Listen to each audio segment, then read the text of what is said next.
faith book, the book of faith, the Word of God, the Bible. Magandang araw mga kapatid. Ngayong araw ng linggo, Marso 9, ngayon pong 2025, ikalawang linggo ng Marso. Can you believe it? Na tayo po ay nasa huling buwan na, ikatlong buwan na ng unang quarter ng 2025. We're on March 9 para sa ating FBK ngayong gabi. Wawakasan na po natin ang 10 utos ng Panginoong Diyos mula sa Exodo chapter 20. Ang ika-10 utos ng Panginoong Diyos ay makikita sa Exodo chapter 20, verse 17. Ang sinasabi po ng Diyos ay ito: huwag mong pagnanasaang maaangkin ang sambahayan ng iyong kapwa, ang kanyang asawa, mga alilang lalaki o babae, mga baka, asno o anumang pag-aari niya. Yun po ang Exodus chapter 20 verse 17. At yun ay ika-10 utos ng Panginoong Diyos. Alam niyo, kaninang umaga sinabi ni Pastor Odi na ang unang utos at ika-10 utos ay mayroong kaugnayan. Maganda yung idea niyang yun. Tama nga naman kasi yung unang utos ng Panginoong Diyos ay wala kang ibang sasambahin kung hindi ako lamang. Mamahalin mo ang Diyos mo ng buong puso, kaluluwa, kalakasan, at karunungan. Yung ika-10 utos, huwag mong pagnanasaang maangkin ang sambahayan ng iyong kapwa, kanyang asawa, mga alilang lalaki, babae, mga baka, aso, anumang mga pag-aari niya. Nakita ko kanina na kaya magkaugnay ang unang utos sa ika-10 utos dahil may mga tao sa paligid at sa buong mundo na meron ding ibang Diyos. Yun ang gusto kong iuwi natin ngayong oras na ito tungkol sa ating FBK ngayong araw ng linggo. Huwag kayong mainggit sa Diyos ng may Diyos dahil iisa lang ho ang Diyos. Ibig sabihin kapag naiisip natin, bakit yung mga may relihiyon na ganyan pinagpapala? Bakit yung mga may relihiyon pananampalatayang ganito ay pinagpapala? Bakit marami silang gamit? Ang sabi ng Diyos, huwag mong kainggitan. Huwag mong pagnanasaan. Angkinin yung meron sila dahil ikaw ay meron ng Diyos.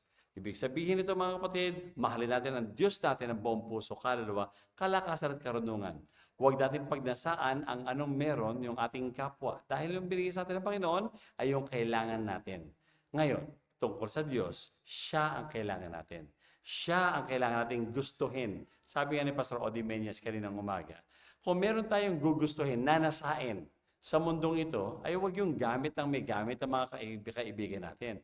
Kung hindi, nasain natin ang 3 bagay.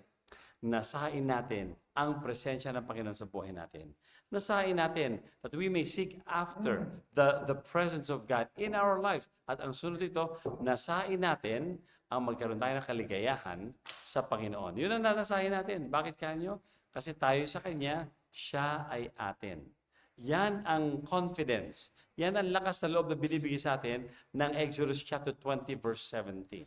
Ika-10 utos sa Panginoon, kung anong meron ka, magpasalamat ka sa harapan ng Panginoon. Alam niyo mga kapatid, ang daming mga tao na sabihin mo ng maraming mga ari-arian, maraming mga material na bagay, pero kung wala naman silang Diyos sa kanilang buhay, kulang pa rin. Gusto pa rin nila marami pa, gusto pa nila kumuha pa ng marami, angkinin pa natin ito, angkinin pa natin yan.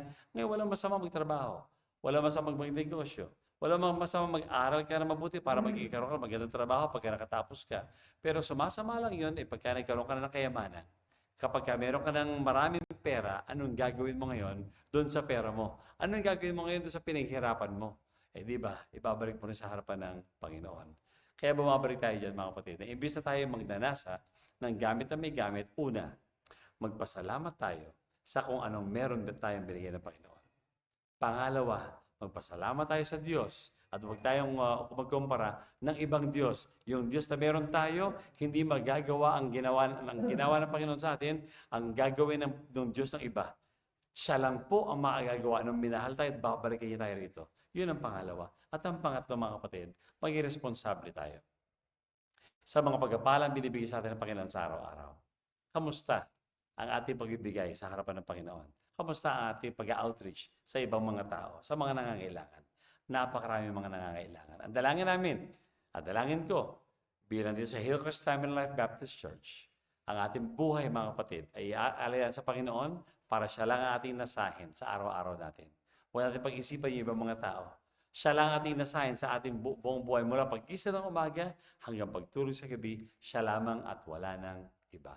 Yan ay isang utos ng salita ng Panginoon. Exodo chapter 20, verse 17. Magandang araw po sa inyo lahat.